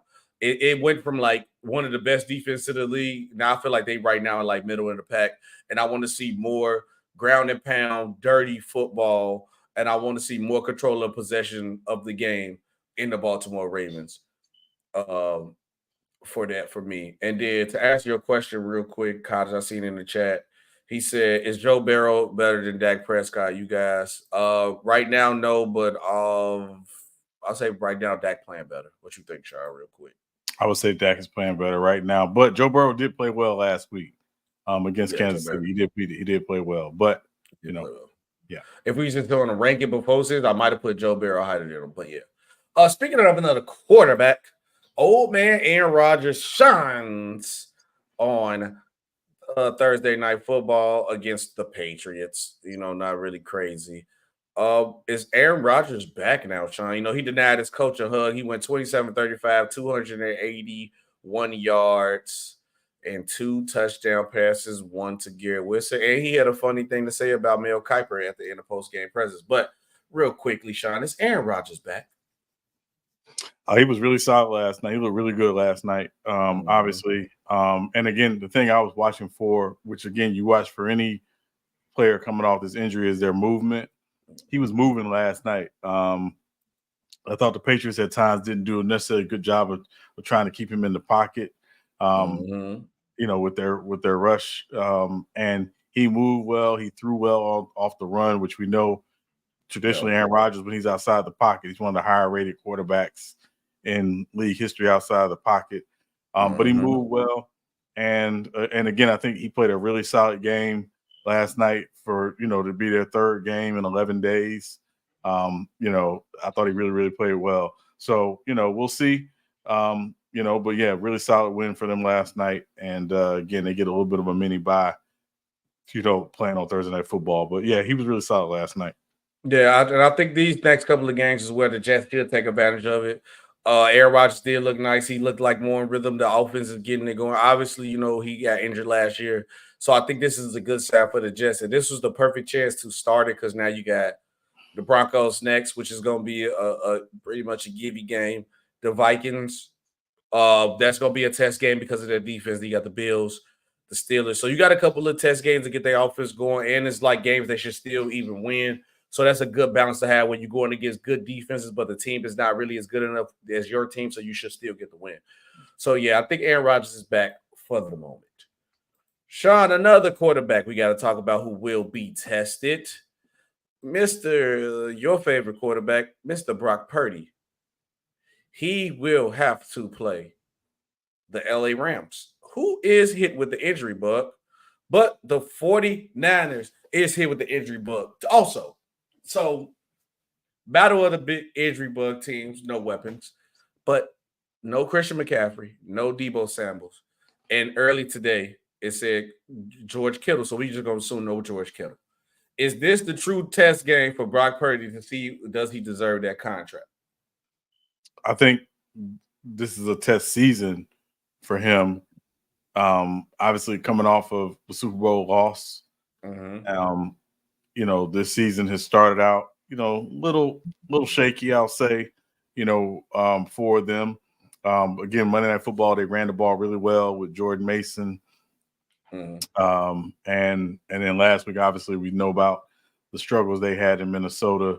A couple of unlucky plays for them, but they really did struggle against Minnesota.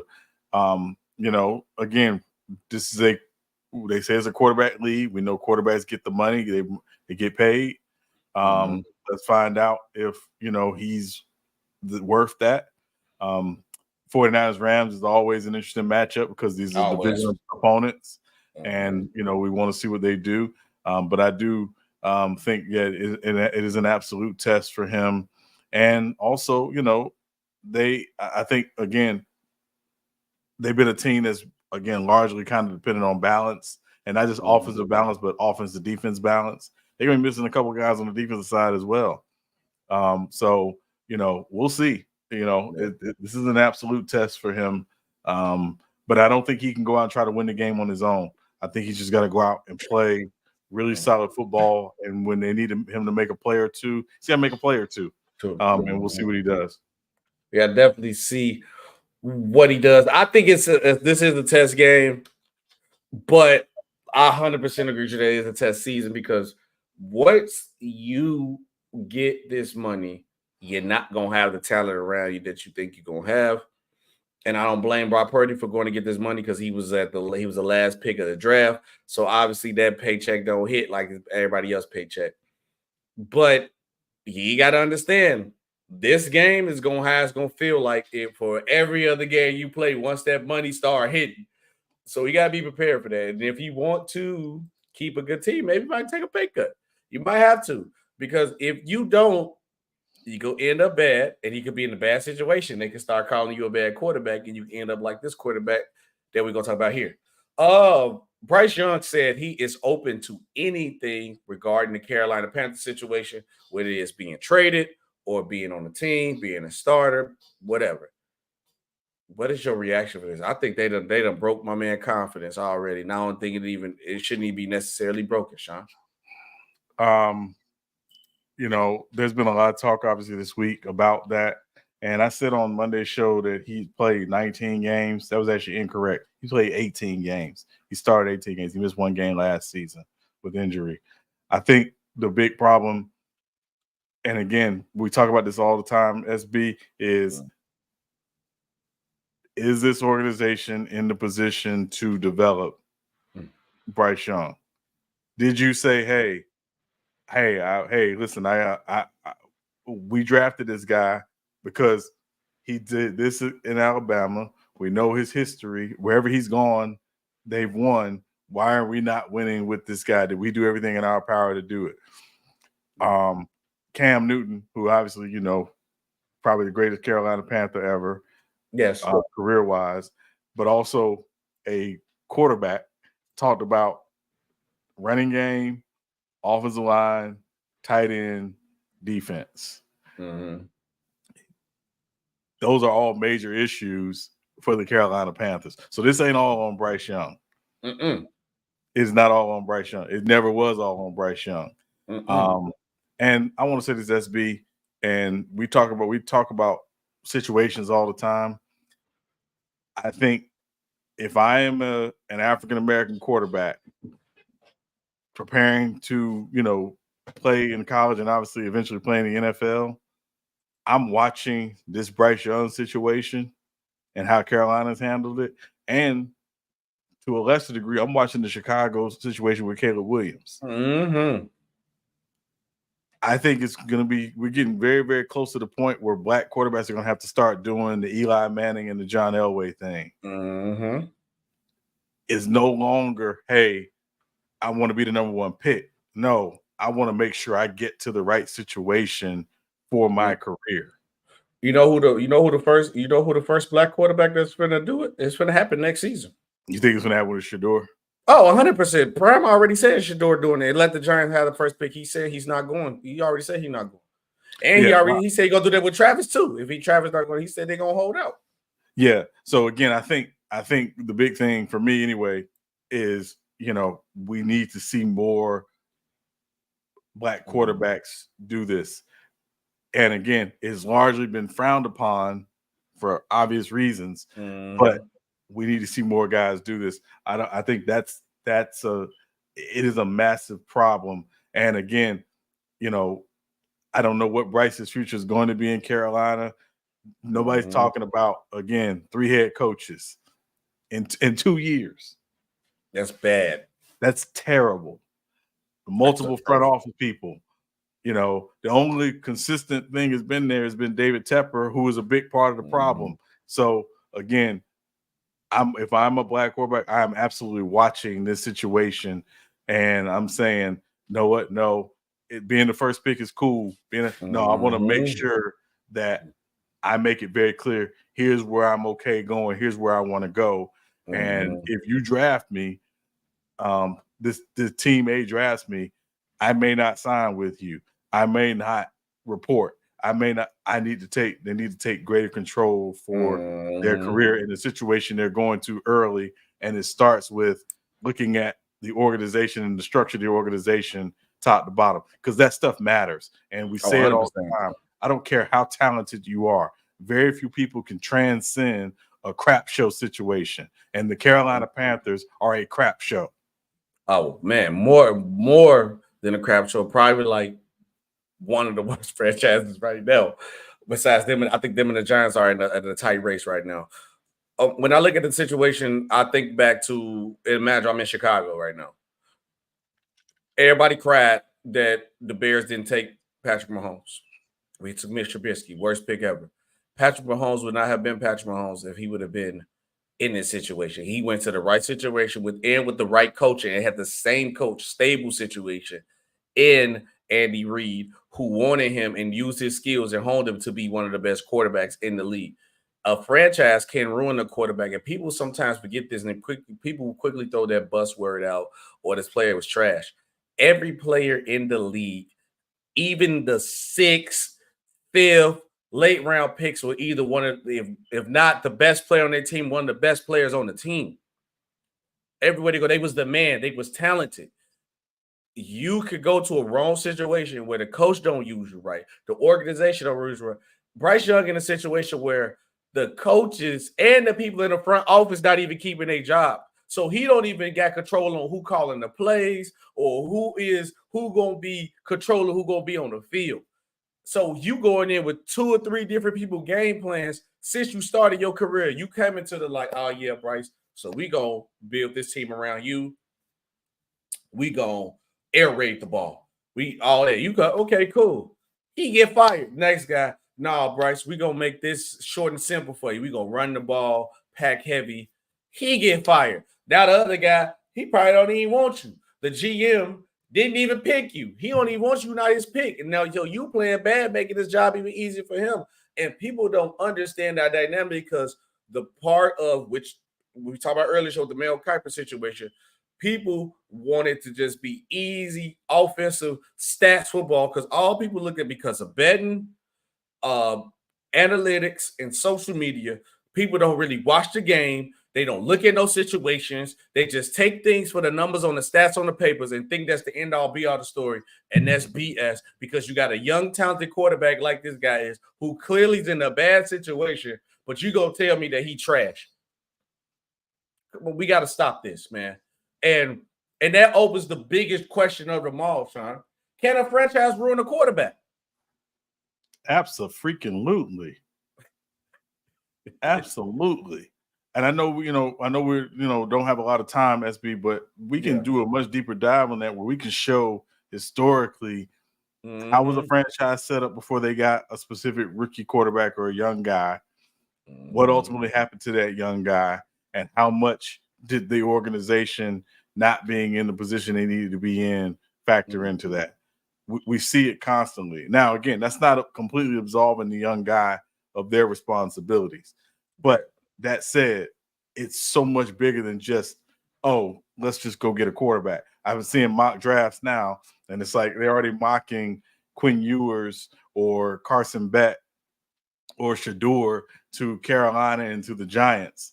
And it's like, who Why cares? would I want to go there? Yeah, really. Like, y'all just drafted somebody, and y'all are, so I'm gonna seriously look at if I'm one of those guys. And again, we're talking about Bryce and obviously Shador. Any of those guys should be looking at these organizations and saying, nah, you know, and again, we saw it 20 years ago, you know, with the Chargers. Eli Manning said, and the Manning family said, no, he ain't going there. Because of the Drew Brees situation, which is understandable. Then Phillip Rivers came in being solid, but yeah. But he said no. He said, no, I ain't doing it. So, boldly said it too at the draft. We not going there. Yeah, you know, and then conversely, we can show situations where a franchise did do pretty much everything they needed to do to set up a guy for success, and it doesn't mean that the guy needed to be perfect and be Superman and be a savior. So, you know, yeah. So can a franchise run a quarterback? Absolutely. Absolutely. I have to 100% agree on that. And if you guys want us to do a deep dive on that, comment down below. Let us know. We have seen in many situations, and the Bears are on the clock with that right now. The Carolina Panthers are on the clock with that right now. We done seen quarterbacks get ruined off injuries, and because the team forcing the quarterback out there or not protecting the quarterback from themselves, not necessarily saying the Tua situation. You go back to the RG3 situation. So it's multiple ways a franchise can ruin a quarterback by not protecting the player from himself, not putting him in the best situation on the field, not having the best talent around him all the time, not having the same consistent coach, not having this. It's a lot of things that could go into it. And don't get me wrong, it's some quarterbacks who did it to themselves, like the Jamarcus Russells, not to just go too many different names. But we might have to do a deep dive into that, Sean. But yes, I have to agree with you that a franchise could ruin a quarterback. It's that time of the week. Biggest injury bug of the week for you, Sean. Who you got?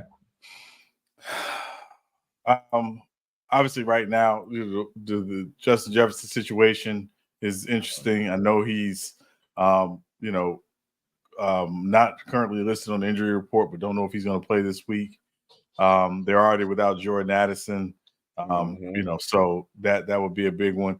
And then for me, just all the injuries in the Rams-San Francisco game that we're going to talk about here in a minute. It's really the walking wounded in that game. It's that literally would be my two. I definitely think that one sucks just for us as fans of the game, because obviously, like you said, even I'm looking at the injury report, even Nick Bosa is questionable too for the 49ers. And Bobby Brown is questionable.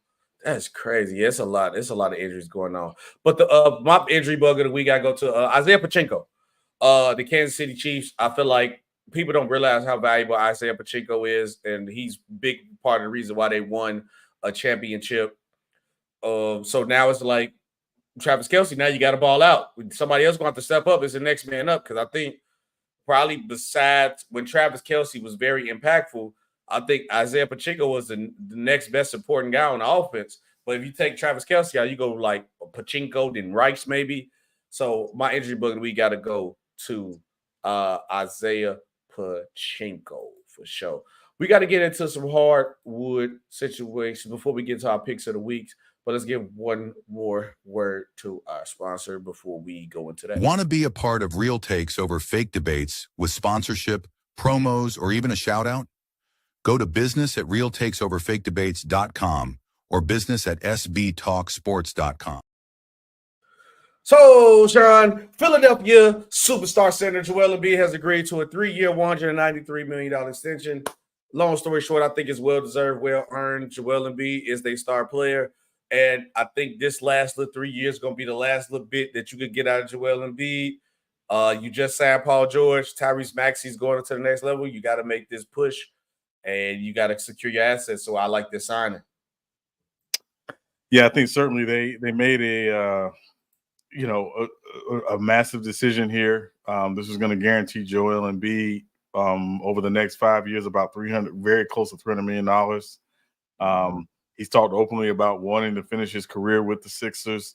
And again, this says to me that as an organization with Paul George and obviously getting Embiid signed and obviously getting Tyrese Maxey signed as well, that they are all in around this core and they're going to try to win. Now, again, we always know what the big question is with Joel Embiid is health, but specifically health for the playoffs. And, and how will they manage this over the next, few years, knowing that, again, he's guaranteed almost $300 million. But not a shocker. I don't know if I haven't seen the complete details of the contract. Don't know if they put injury protections in the contract yet. Haven't been able to review that. But, this made sense for them as an organization. And certainly when you think about, again, you just look at the Eastern Conference. If this team is healthy, and again, the big health question is certainly Joel Embiid, is this team should be right there competing with the Boston Celtics to get to the NBA Finals. But again, health. If they healthy. That's the only problem with them. Oh, next on our NBA story, Adrian Wojnarowski is retiring from the news industry after 37 years, man. See, that's what we got to get in, man. So everybody moving out. It's time for the young bucks to get in there, man. Look, man, drop an SB bomb or something, man. Call my phone up our ass and give me all the latest news, man. But what's your reaction to Woj retiring? Again, he made a decision that he was, tired of getting, woken up at 2:00 in the morning for some mid player making a professional move to a overseas team. But no, in all seriousness, Woj obviously is a big part of the culture that exists today, which is, the immediacy of news and breaking news, the breaking news culture. And he and obviously Shams, who is a Woj protege, as well, been a big part of that. But all things come to an end. He went out, on his own accord, so to speak. It will be interesting to see how ESPN replaces him. I understand they're talking to Shams and potentially be talking to Chris Haynes, as well, to replace Woj. But, Woj was the ultimate access guy for a lot of organizations. And again, if you want to do your research on Woj and understand his understanding of the power of media and how it could affect potential things happening in the league, Woj is a big part of that. I'm not going to go into great detail because, again, we don't have a lot of time, but, he's a power player in his own right. You leak something to Woj, true or not, it comes out of his off of his voice, whether on social media or on ESPN. It has a major say in certain things that happen. And I'll just say these 3 words: Portland Trailblazers. We can move forward. Shout out to Woj, man. Happy retirement. That's what I was say. I think like Shams was getting in that bag of being like the next Woj anyway. So I think like Woj like, all right, man, when the old guy get like, you see that young dude, he moving a little too fast on the court now. It's like, yeah, it's happening. I ain't got time for this, man. I've been doing this for 37 years. I ain't finna wake up and you telling me this dude got traded to nobody, got traded to nowhere. I mean, it ain't nothing Woj worthy. So shout out Woj, man. We got to go to the Diamond real quick. Sean, you want to tell us about this? You brought this up to me about Shohei Ohtani, I call him the creative player because he is. He's a creative player. What did this man do that was so iconic? Yeah, so Shohei Ohtani, many people know who follow sports. Even if you're not a big baseball fan, he created something yesterday we've never seen in the history of baseball, which is the 50-50 season. 50 home runs, 50 steals in the same season from the same player. Never seen that before. 40-40 at one point was considered unreachable, and now someone's done 50-50. So Ohtani, again, great, obviously hitter, and obviously on the base paths, great steal, man. And he did it in a way. He was 6 for 6 yesterday in the game. Obviously hit 3 home runs, drove in 10 runs as well. Just an amazing game, and to complete the feat in the same game was pretty amazing. As well. I mean, he passed 50 steals recently, but just an amazing feat. I know it might be an overreaction question, but I'm gonna ask it anyway. If Shohei Ohtani keep playing like this, let's just say for another 8 years, would he be in the conversation of greatest player of all time? Absolutely. He's ridiculous, bro. Yeah, absolutely. And then you factor in that he's not even pitching this season, that he'll be back, pitching presumably next season as well. And he's someone with a 3 ERA as a pitcher. Just an amazing player. Now, again, not in any way to slight what he did this season. He didn't play the field this season because obviously he didn't pitch and he doesn't play in the field. So, the 50-50 season, I think, is buoyed by the fact that he's not playing in the field. So he's not playing defense, and that helps. But that said, it's still an amazing feat. Sean, it is our favorite time of the show on Fridays. It's time for SB and Sean NFL picks. SB and Sean NFL picks of the week. All right, Sean, NFL picks of the week. And we know we also got the key games too, but let's knock out the regular games first. Obviously, Sean, you won last week. We are 1-1 at the moment, 1-1. Obviously, yes, the Matrix has been restored. Yes, the Matrix has been restored. We finna rupture the Matrix again and get it back off track. So let's go ahead and do it. What we got first? All right, first game, Denver at Tampa Bay. Oh, I'm riding with Big Baker. We ain't got to talk about it. And I want the Broncos to lose every game. They're in my team division. Yeah, Big Baker. I ride with Big Baker. Yeah, this is an easy one for me. I'm taking the Bucs by 17. Okay, I like that. No, not believing in Bo Nix. You sure you want to pick Big Bo Nix? God, no. No. I saw enough at Auburn. No. No. Next game, Green Bay at Tennessee.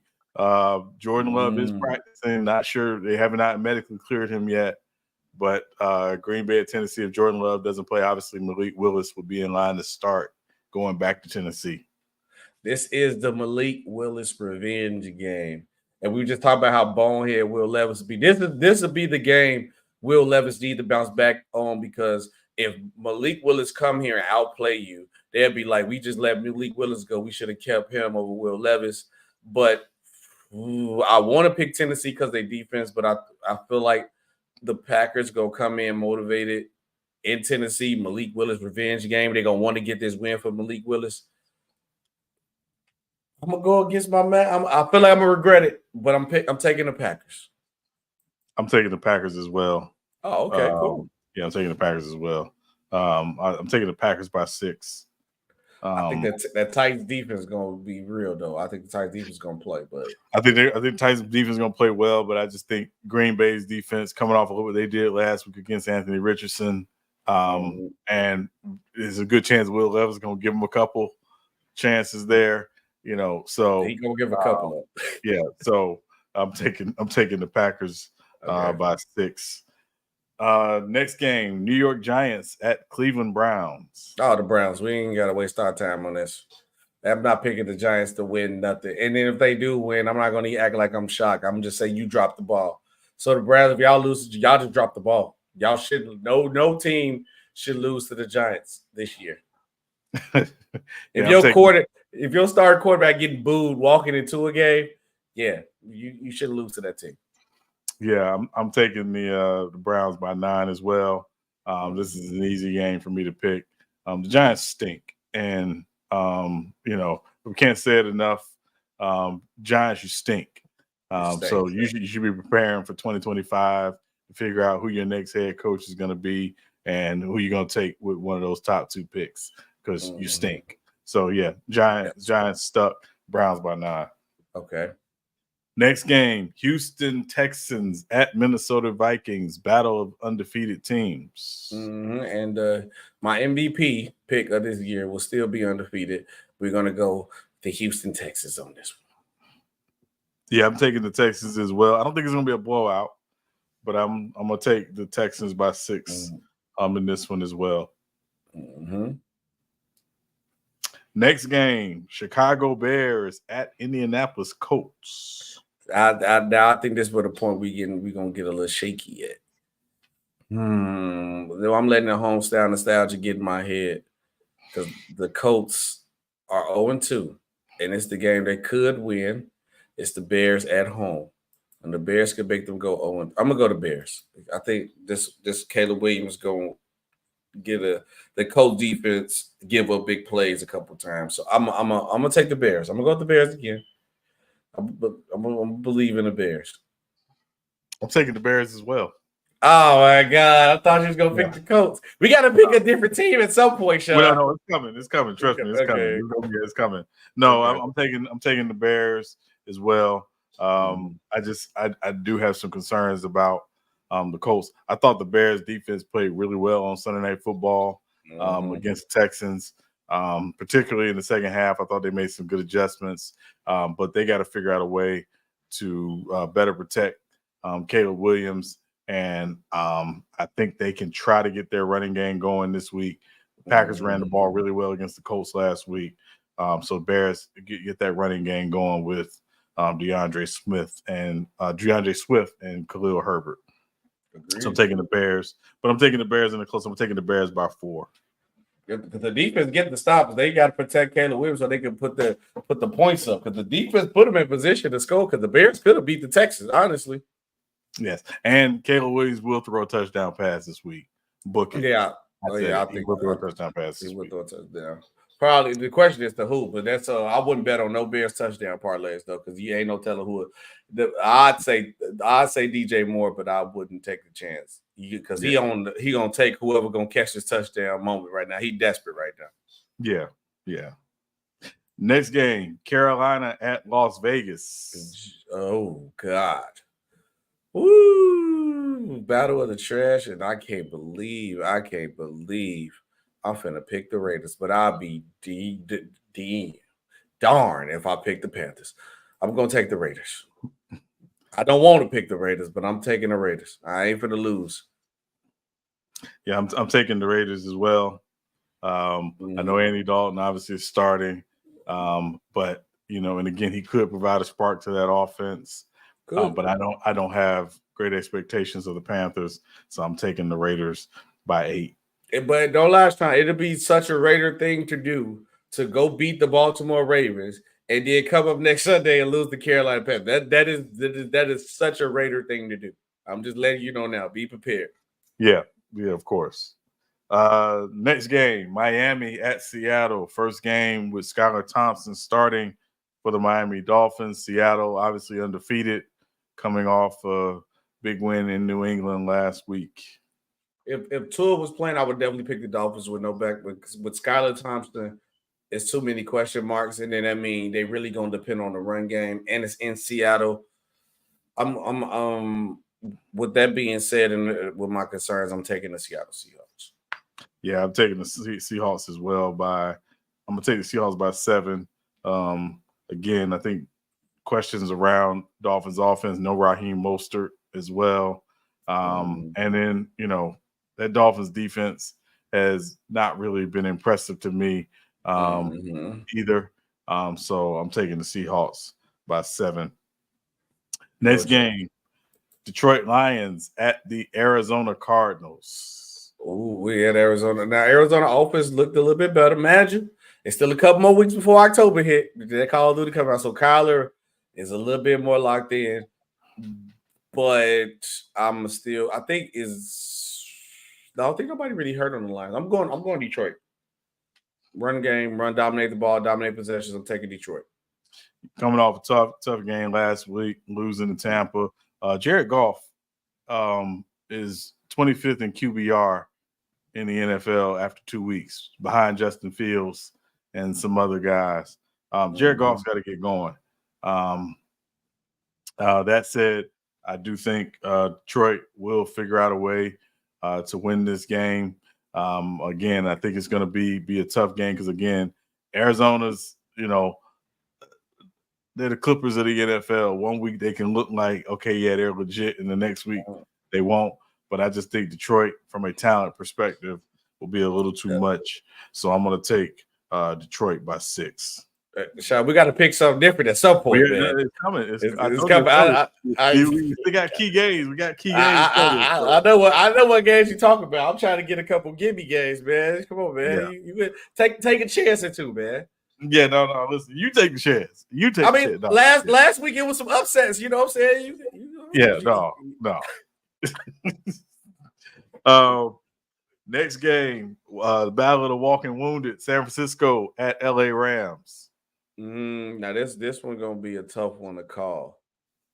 One team undefeated, a lot of wounded. Now it's like you don't really know what this team gonna look like because they wounded. This one is, I truly don't know. This is a 50-50 game.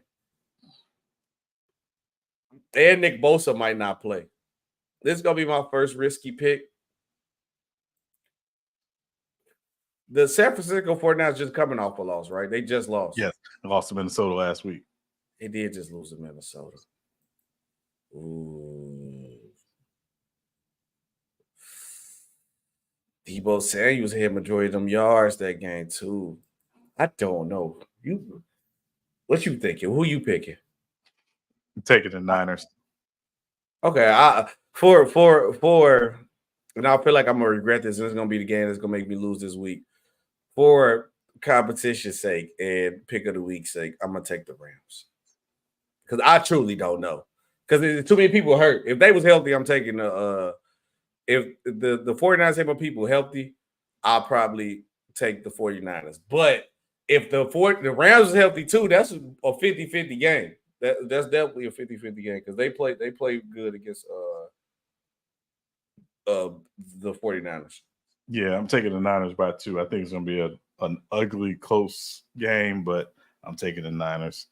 Next game, doubleheader on Monday Night Football this week. First game, Jacksonville at Buffalo. Oh, I know you picking the Bills, but I don't trust the Jaguars. So I'm taking the Buffalo Bills. I don't trust the Jaguars. I think the Jaguars could win, but I don't trust them right now. I'm going Buffalo. I'm taking the Bills by 13. And it's in Buffalo too, so that's why I'm taking the Bills. Yeah, it's in Buffalo. Jacksonville, their offense is whatever. Trey Lance got to lock in. Yeah. Next game, second Monday night game, Washington at Cincinnati. The crazy part about this, even though they played that good, I think the Bengals gonna come in and down their opponents and come in and choke this game away. I truly think they would. I'm gonna take another risky pick. Do I really want to take the chance and pick the Commanders, bro?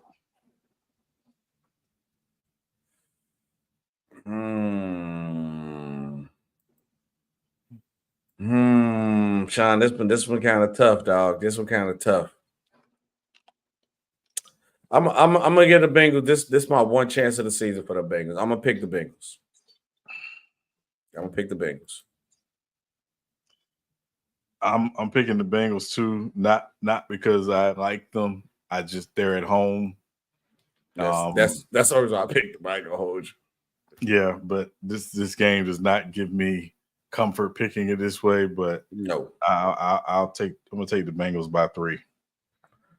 Yeah, it's gonna be a close game, closer than we think. Yeah. Washington can mess around and come in there and win too. Yeah, that's the crazy part. They could. So, all right, we got 4 key games to pick. 4 key games of the week. Key games of the week. All right, what we got for the first key matchup of the week? First key matchup of the week: Philadelphia Eagles at the New Orleans Saints. Ooh, this is gonna be the game. Your Saints versus the Eagles. Fly, Eagles, fly. The Eagles coming off a tough loss at a game that they should have won last week, so I know they're regretting that. I know the Saints have been tough and hard, but I think this Philadelphia Eagle team is going to come in and slap this New Orleans Saints team back to reality. This is a good win for the Eagles to get back on track to beat your Saints. So I'm taking the Eagles, lock it in, and I know you picking the Saints. That's another reason why I'm picking them. Philadelphia, a lot of people talking about the Eagles. I have massive concerns about the Eagles defensively. Vic Fangio is the highest paid defensive coordinator in the league, and it does not look good defensively for them right now. They can't stop the run. They're not getting a lot of pressure and a lot of sacks like they did a couple years ago. Why they switched to a 3-down lineman team, I have no idea. That was insane to me, given the makeup of their roster. Saints obviously are playing really well right now. I think this game is going to come down to Philadelphia's inability to stop the run. So Alvin Kamara, Jamal Williams, I'm expecting big game from the both of them. And again, Derek Carr just managing the game. He's not, they'll take a couple shots here and there, but it's going to be a Derek Carr manage the game. So I'm taking the Saints. I'm taking the Saints by 3. So I can lock in a Alvin Kamara touchdown tomorrow. I would. I really would. After what Bijan Robinson did last week, and Tyler Algier, I think again you're going to see the Saints kind of employ, some of the same thing. Philadelphia can't stop the run right now, and that's again massive issue. You know who they missing right now? Hassan Reddick, the dude they just let walk. It's a pass rusher, but pass to me, rusher. The big issue for me is they switched to be a 3-down lineman team, and they didn't need to do that. When again, Josh Sweat, his hand is better in the dirt. You got Brandon Graham's hand better in so why you switch to be a 3-4 team ostensibly? It just doesn't make sense. But I know that's what Vic Fangio has run in his career, so that is why. But I think this is going to be a regrettable hire by the Eagles before all is said and done. So I'm taking the Saints by 3 at home. Okay. Next game, Battle of Undefeateds. The LA Chargers at the Pittsburgh Steelers. Balled up, baby. You're going to go ahead and get this game, and we're going to come to Pittsburgh and win. Going to be a good, tough defensive, tough game. But we going to control the possession. We going to run that fool's ball, and then Justin Herbert going to come in and knock down plays. I just don't trust their offense and Justin Fields to score enough to keep up with us. It's going to be a dirty game, but we're going to go ahead and go with the Chargers. Balled up. This is an easy game for me to pick. Give me the Pittsburgh Steelers at home. Home opener. Justin Herbert is hobbled. Not even sure if he should play in this game with a high ankle sprain. He'll be all right. Clearly hobbled. But, give me the Steelers at home by 7. Okay, Steelers at home. And we're going to come beat the Steelers at home. We're going to get that dub. Next game, late afternoon game, Baltimore Ravens at the Dallas Cowboys. This game at Dallas, Baltimore. The problem is this. It's Dallas at home. They play good at home. Unless it's the playoffs. Not last week. Well, not last week. Obviously, not last. We ain't going to talk about last week. Oh, you got an angry Baltimore Ravens team. Am I going to trust them to use Derrick Henry right this time? I'm going to pick Baltimore. I'm going to go Baltimore. I can't see Baltimore going 0-3. They can't afford to go 0-3 in that division that they in. They can't afford it. So I got Baltimore getting it up. Excuse me. Dallas Cowboys have some massive issues defensively. It's, again, I think if you're Baltimore, it's a lot of Derrick Henry. A lot of Derrick Henry. Derrick Henry should. I think I'm penciling Derrick Henry for 25 carries in this game, easily. I think Baltimore is angry. They are 0-2. This is not what they're used to. They expected, I think, to be at least 1-1. But I'm gonna take Baltimore to win this game. Whenever I pick the Cowboys get smacked. I'm gonna go against the conventional wisdom here in my pick. but I'm gonna take the Ravens by 7. I mean, I should have picked the Cowboys, but I ain't taking that chance. I'm trusting. Yeah. Last game of the key games, key matchup, Sunday Night Football. Kansas City Chiefs at the Atlanta Falcons. I know you high on Atlanta. And it's in Atlanta. Ooh, wait. No Pachenko, Travis Kelce 50-50, and they almost just lost to the the trash Bengals. Ooh, Kirk Cousins did a game with a drive in Philly and won in Philly. In prime time? In prime time. Who you picking? I might take that pick. I might take him. I'm actually taking Atlanta in this game. Ooh, I was thinking about taking Atlanta. I thought you was gonna go Chiefs. For sake of, because I think we want to pick how many games we got that we picked different. We picked a few. What's a few? Like 3? 3. Yeah, okay. We can make it 4 just in case we got the tiebreaker for the Mondays. Make it suspenseful, maybe. All right, I'm gonna take the Chiefs. I want the Chiefs to actually lose, but if you got us losing, if we lose, we need the Chiefs to lose because we need to win this division. Yeah, I'm taking the Falcons by 2 at home. Yeah, we're gonna have the Chiefs by 7. Kirk Cousins, the prime light's still on him now, but now it's at home, so it ain't gonna hit the same. Right, it ain't gonna hit the same. Yeah, at all. But that was another great episode of Real Takes Over Fake Debates. I appreciate you guys sticking with us. I know we went a little longer than a little hour time, but there's a lot of things going on. That's what's gonna happen. Sometimes you're gonna have to talk a lot if a lot of things are going on. But Sean, season 2, episode 2, officially. Who you got? Season 2, episode 2. So that make it 22 or just 2 or the number 2? No, just the number 2. Just the number 2. Oh man. Derek Jeter. Shout out to Jeter, love. I was thinking of Jeter. Wait, I'll show. I always look up the list of players who wear number 2. Where did KG wear number 2? Brooklyn. Oh man, you don't hit the same. No, it wasn't. It was ugly. It was awful. It was ugly. I definitely have to go with the Jeter love because we Yankees. But I'll have to go Jason Kidd too. Jason Kidd. Also, Moses. They have good names on here. We got KG, Moses Malone, of course. Kawhi Leonard, Derek Jeter. MVP that's not talked about enough is one of the greatest ever. That's crazy. Yeah, they don't give him no love. GP Gary Payton were number 2. Rookie year. Jamie Foxx. I guess it's an old 1925, 1945 baseball player.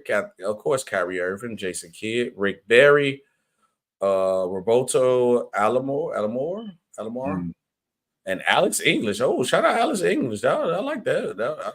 I have that Alex English all-time leading Nugget score. Yep. Yeah. I'm about to add Alex English. So I'm gonna do Jeter, Kidd, and Alex English for sure. Yeah. Let us know who y'all got for number 2. MC Robert said Deion Sanders, FSU. I mean, you could have said that. That would have been a nice one too for you, Sean. Yeah, I mean, Yeah. But appreciate you guys watching. Thank you. And thanks Swift Energy for sponsoring the show. Go to swiftenergy.gg. Use code RTOFD to get 20% off your order. And we will see you guys on Monday. And also be looking up for the uploads after the show. We will be uploading the pod. It'll probably take a little time. So either not look at it in the morning or look later tonight. Real Takes Over Fake Debates will be uploaded to Apple Podcasts, Spotify, iHeart, everything. See you guys later, and we out. Peace.